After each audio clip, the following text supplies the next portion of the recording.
Assalamualaikum warahmatullahi wabarakatuh.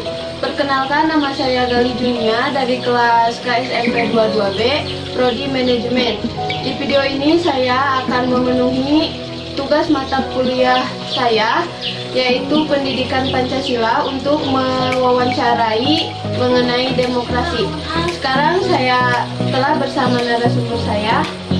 Perkenalkan, nama saya Umpan Nurmulisia. Alamat saya Kampung Sukamana, RT 1 RW 19, Desa Mekarsana, Kecamatan Ciparai, Kabupaten Bandung. Profesi saya sebagai pengajar di SMA Kabupaten Ciparai. Menurut Ibu, apa sih demokrasi itu?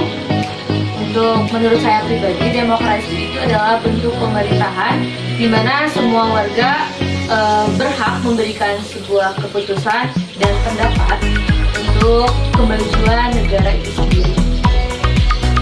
Bagaimana perkembangan demokrasi di Indonesia saat ini?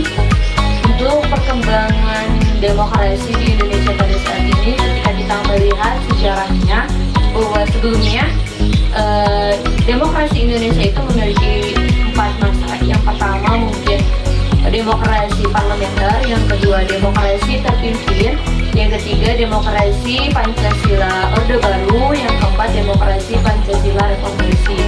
Nah, untuk saat ini menurut saya perkembangan demokrasi Indonesia sudah tepat dengan menggunakan demokrasi reformasi, karena di sana rakyat atau masyarakat memiliki hak berpendapat, kebebasan berpendapat, dan memiliki hak kebebasan untuk memilih.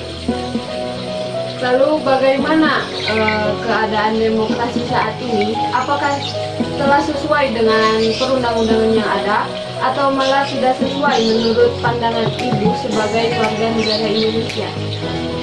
Untuk demokrasi sesuai dan tidak sesuai, ada yang sesuai dan ada yang tidak ketika melihat dari undang-undang dasar itu sendiri, bahwa isinya kedaulatan untuk rakyat. Nah, di sini ketika misalkan dicontohkan kita mempunyai rencana. Nah, contoh demokrasi itu sendiri adalah rencana. Pemerintah rencana. Nah, ketika rencana itu ada yang sesuai, berjalan dengan sesuai, dan ada yang tidak. Begitupun dengan demokrasi di Indonesia, ada yang sudah berjalankan dengan sesuai, ada juga yang belum sesuai. Jika memang ada yang tidak sesuai dengan perundang-undangan, apa yang menjadi hambatan pemerintah dalam berlangsungnya demokrasi saat ini? Untuk hambatan bukan hanya dari pemerintah itu sendiri.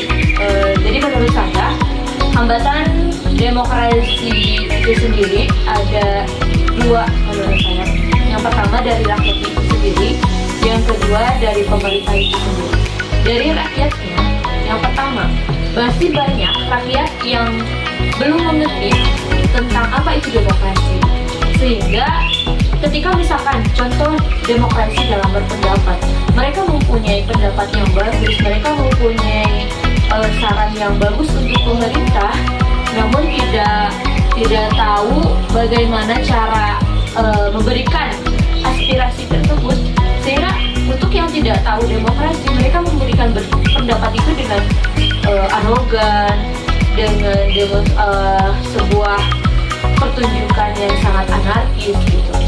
Untuk pemerintah, ketika misalkan ada rakyat kecil yang memiliki pendapat yang bagus atau ingin menyuarakan suaranya, tapi pemerintah bahkan ada yang menutup telinganya itu sendiri, sehingga tidak ada timbal balik antara rakyat dan pemerintah. Terus dari tidak sesuaikan atau hambatan ketika misalkan hak dipilih untuk pemimpin misalkan, karena masih banyak masyarakat yang belum mengerti demokrasi itu apa. Ketika ada pesta demokrasi dalam memilih pemimpin, banyak masyarakat yang dibodoh-bodohi.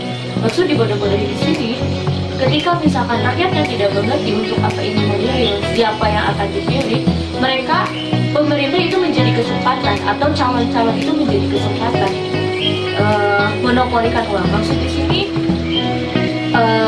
calon yang akan menjadi seorang pemimpin memberikan atau membeli suara rakyat itu dengan sejumlah uang yang tidak seberapa, dan rakyat yang tidak mengerti tentang demokrasi mau-mau saja gitu dengan sejumlah uang yang diberikan tidak seberapa itu, sehingga mungkin di sini ada dua sih hambatannya, jadi kembali lagi pada rakyat dan pemerintah itu sendiri. Lalu apa harapan Ibu untuk berlangsungnya demokrasi di Indonesia? Untuk harapan saya pribadi, mungkin Indonesia tetap memegang teguh terhadap kedaulatan rakyat, terus adanya keadilan juga, keadilan bagi seluruh rakyat Indonesia. Terus kedepannya yang saya inginkan, harapan ketika demokrasi antara rakyat dan pemerintah, rakyat mempunyai pendapat atau mempunyai sebuah saran atau komplainan kepada pemerintah, sebaiknya mereka memberikan atau menjelaskan kepada pemerintah itu sendiri dengan cara bijak bagaimana mungkin. Terus pemerintah itu sendiri, ketika ada rakyat yang ingin berpendapat, ketika ada rakyat yang ingin berkomplain, mereka legowo aja gitu, membuka bagaimana sih pendapatnya. Ketika misalkan kita sudah saling berpendapat, berargumen, siapa tahu ketika sudah menyatu terjadilah musyawarah yang mufakat gitu, menghasilkan sebuah kesepakatan yang baik untuk kemajuan negara itu sendiri. Terus yang ketiga, ketika ada demokrasi hak pilih pemimpin, yang saya inginkan tidak ada lagi monopoli uang. Maksud monopoli uang di sini tidak ada lagi suara yang diberikan oleh uang. Pemimpin yang membelikan suara rakyat dengan uang, sehingga ketika adanya atau lahirnya pemimpin itu benar-benar pemimpin yang lahir dari hati nurani masyarakat. Ketika ada misalkan baik itu rakyat ataupun pemimpin, keinginan saya kalau yang membeli uang, yang membeli suara rakyat dengan uang, adanya hukuman dari pemerintahan. Soalnya ini sangat memprihatinkan gitu ya, suara untuk memilih pemimpin dibeli dengan hanya sejumlah uang yang tidak seberapa. Justru itu akan memberikan sebuah kepadatan. Kita tidak tahu pemimpin itu karakternya seperti apa, tapi ketika misalkan dibelikan dengan uang yang tidak seberapa, masyarakat yang tidak mengerti demokrasi itu seperti apa ke depannya, mungkin hanya memikirkan oh ini uang, tidak tahu bagaimana negara ketika misalkan dipimpin oleh pemimpin yang tidak tepat atau yang hanya bermodal uang saja. Baik, terima kasih Bu telah meluangkan waktunya. Itu dia pendapat dari narasumber